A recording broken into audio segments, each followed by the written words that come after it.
কি দিয়ে খাবি?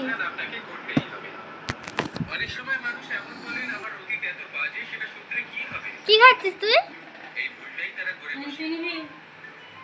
আগে যা হয়ে গেছে, যা শুধুই অতীত, যা সত্য তা কখনো বদলানো যাবে না। এবং কিভাবে চাবায়? সত্যি যে এখন থেকে সামনের কিভাবে চাবায়? আপনার হাতে রয়েছে। ওর যদি কিটির করে তোমার বানাতে পারেন, খারাপও বানাতে পারেন। তাই আপনার এটা শুধরে নেওয়াই উচিত। ও চাবায় কিভাবে? আসলে তার নিজের অতীতকে নয়, তার বর্তমানকে প্রভাবিত করতে পারে। একটু চাবানো দেখা দাও। পরবর্তীকালে অতীত হবে যা আপনি শুধরে নিতে পারেন।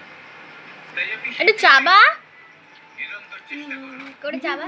ধনাত্মক দৃষ্টিভঙ্গি নিয়ে নিজের বুদ্ধি প্রয়োগ করুন। সাহসের সদ্ব্যবহার কি দিয়ে খাচ্ছিস তুই বল? আপনার আগামী সময় আপনি আরো ভালো করে চা খাচ্ছি।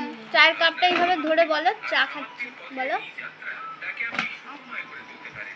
বলো চা খাচ্ছি। আমার সাথে ভালোবেসে চুমুক দাও একটা চুমুক দাও। মানুষের সবথেকে বড় শক্তি কি? তার বাহুবল